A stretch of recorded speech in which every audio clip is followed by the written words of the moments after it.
কাল সম্পর্কে যে সমস্ত পীর সাহেবরা ভুল ব্যাখ্যা দিচ্ছে, জারি করে দিচ্ছে, আসলে কিন্তু কালজারি তুমি পীর সাহেবের কাছে গেলেও ওখানে ধপধপ শব্দ হচ্ছে, যারা মানে ইয়েতে আছে তারাও সেখানে ধপধপ শব্দটাই শুনছে। জয়গুরু। আজকে ডিসেম্বরের 27 তারিখ 2025 সাল। এই মুহূর্তে আমি আছি সিলেটের সুনামগঞ্জের তাহিরপুর উপজেলার নীলাদ্রি যে জায়গাটা, ভারতের মেঘালয় পাহাড়ের পাদদেশে একেবারেই শেষ সীমানা। একটা বিষয় আমি বলতে চাচ্ছি, অনেকেই বলে আমিস্তনের 2 আঙুল নিচে কাল। আসলে এইটা কোরআন ভিত্তিক কতখানি সত্য এই বিষয়ে আমি একটু কথা বলতে চাই। কারণ কোরআনের ভিতরে আল্লাহ বলছে মানুষ এবং তার অন্তরের কাছাকাছি আল্লাহ পাকের অবস্থান। কোরআন ফালের 24 নম্বর আয়াত। এখন আল্লাহ পাকের অবস্থান কালবের কাছাকাছি আছে, এটা এই আয়াতে প্রমাণ হল। এখন আরেকটি আয়াত দেখলাম সূরা আল কাফের 16 নম্বর আয়াতে বলছে আল্লাহ পাকের অবস্থান গর্দানের শাহরাগ থেকে অতি নিকটে।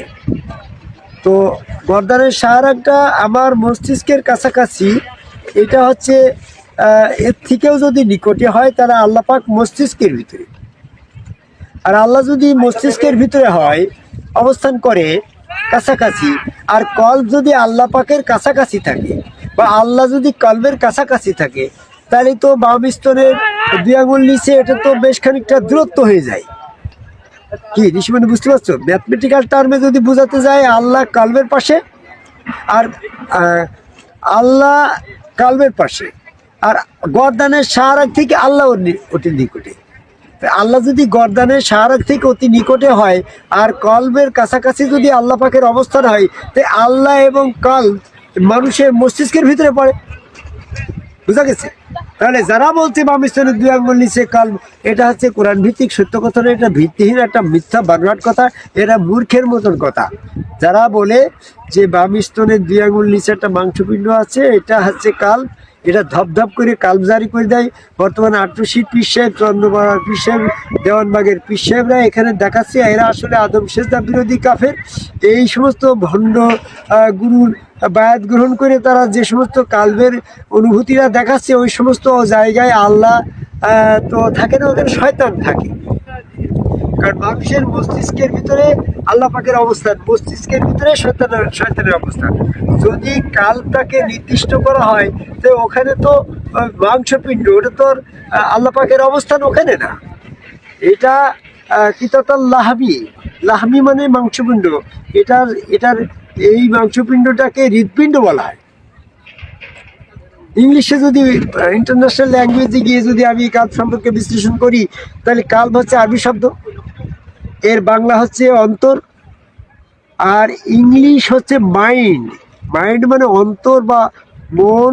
হ্যাঁ, এই আমার মাইন্ড ভালো নয়, কথাবার্তা বলিস না, তার মানে আমার মন, মাইন্ড যেটা অন্তর, এটা কাল।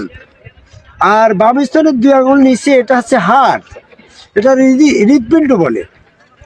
এইটারে যারা কাল মনে করে আছে, তারা আসলে ভুলের ভিতরে আছে। কোরআনের ভিতরে যে সমস্ত আয়াতগুলো আসছে, সে সমস্ত আয়াতের বিশ্লেষণ তারা জানেই না।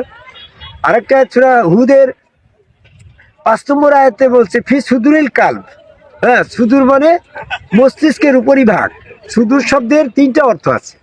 একটা হচ্ছে সুদূর মানে বক্ষ, আর আরেকটা হচ্ছে সুদূর মানে মস্তিষ্কের উপরিভাগ। তাহলে এইখানে যখন আল্লাহ পাকের অবস্থান কালবের ভিতরে দেখানো হবে, আর সেই কালটা যখন সুদূরে অবস্থান করবে, ওই সুদূর বলতে মস্তিষ্কের উপরিভাগ বোঝানো হবে।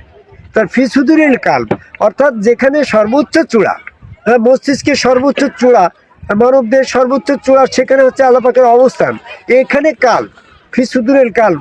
তাহলে আমরা যে বাম স্তনের 2 আঙুল নিচে কাল বলছি, এটা বক্ষ দিকে নিজা হচ্ছে, আসলে কিন্তু সুদূর মানে উপরিভাগ। সেক্ষেত্রে প্রত্যেকের জীবের উপরিভাগে যে অবস্থান, সেটারে সুদূর বলা হয়েছে। যেমন চতুষ্পদজন, চতুষ্পায়ে যারা জন্তু, হ্যাঁ, তাদের কিন্তু পায়ে হেঁটে চলছে, তাদের কিন্তু উপরিভাগ বলতে ওই মস্তিষ্ক বোঝাচ্ছে না। হ্যাঁ, তাদের মস্তিষ্ক নিচের দিকে থাকে, তাদের ক্ষেত্রে বক্ষটাকে সুদূর বলা যেতে পারে। এইভাবে আমরা যখন দণ্ডায়মান অবস্থান চলাফেরা করছি, আমাদের সুদূর বলতে মস্তিষ্ককে বোঝায়, ফির সুদূরের কাল মানে মস্তিষ্কের উপরিভাগে আমাদের কাল আছে। তো কাল সম্পর্কে যে সমস্ত পীর সাহেবরা ভুল ব্যাখ্যা দিচ্ছে, যে কাল জারি করে দিচ্ছে, আসলে কিন্তু কাল জারি তুমি পীর সাহেবের কাছে গেলেও ওখানে ধপধপ শব্দ হচ্ছে, যারা মানে ইয়েতে আছে তারাও সেখানে ধপধপ শব্দটাই শুনছে। কাছে আমরা এই কাল সম্পর্কে বিভ্রান্তি না হয়ে মস্তিষ্কটাকে আমাদের কাল, মস্তিষ্কের ভিতরে আমাদের কাল, মস্তিষ্কের ভিতরেই কাল, এটার প্রমাণ হচ্ছে মস্তিষ্কের ভিতরে আল্লাহ পাকের অবস্থান। সূরা কাফের 16 নম্বর আয়াত, না হলো আকরাবু ইলাইহি মিন হাবলিল ওয়ারিদ। তোমার মস্তিষ্কের ভিতরে যদি আল্লাহ পাকের অবস্থান হয়, আর কাল যদি আল্লাহ পাকের মস্তিষ্কের ভিতরে যদি আল্লাহ পাকের অবস্থান হয়, আর কালবের কাছাকাছি যে আল্লাহ পাকের অবস্থান হয়, তাহলে মস্তিষ্ক এবং কাল, আল্লাহ এবং মস্তিষ্ক, কাল, এই আল্লাহ এবং কাল মানুষের মস্তিষ্কের ভিতরেই। এই জন্য যে সমস্ত পীর সাহেবরা এরকম ভণ্ডভাবে বলছে যে তুমি মিলবো তারা বাম স্তনে 2 আঙুল নিচে দেখাচ্ছে, আসলে এগুলো একটা বিভ্রান্তিমূলক পরিবেশ।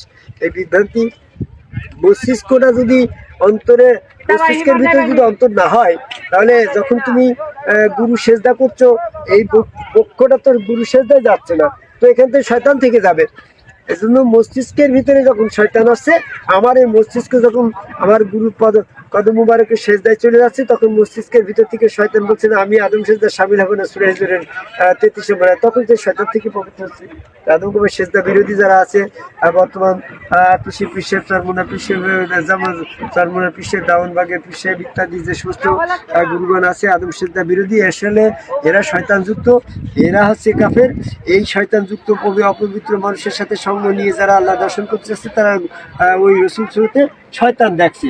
আর আমার গুরু হযরত খাজা নিজামুদ্দিন আহমেদ চিশতিকে দেখলাম, তার গুরু হযরত খাজা আলীজান চিশতিকে ওই কাবলা করে আল্লাহকে সেজদা করছে, তখন তার ভিতর থেকে শয়তান, সেখানে শয়তানের থাকতে পারছে না।